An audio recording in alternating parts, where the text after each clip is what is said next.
Acı zeytinyağı kürüden bahsediyorsunuz. Bu acı zeytinyağı kürünü ne için kullanıyoruz? Ya esasında tam mevsimi. Böyle garip öksürükler oluyor.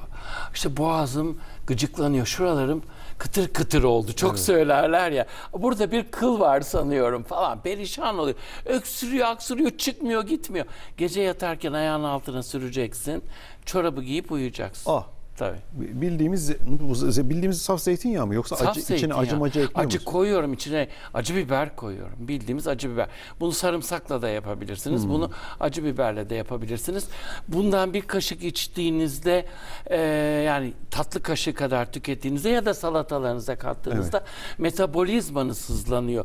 Ne demektir? Yediğiniz, içtiğiniz her şeyin rahat hazmını sağlıyorsunuz. Öyle işte maden suyu içeyim de hazmedeyim.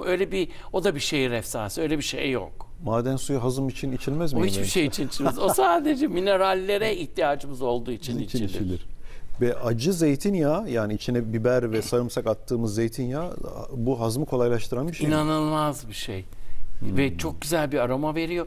Siz bunu zeytinyağlı yemek pişirirken de tercihiniz acı. Ben acayip acı seven bir kişiyim. Çok seviyorum. Ama hani diyeceksin ki göbekler erimemiş bu ara, hastalıklar üst üste gelince ameliyatlar maalesef böyle şeyler oldu.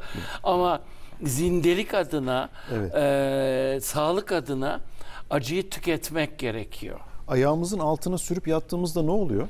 O emilen zeytinyağı emiliyor çok hızlı bir şekilde.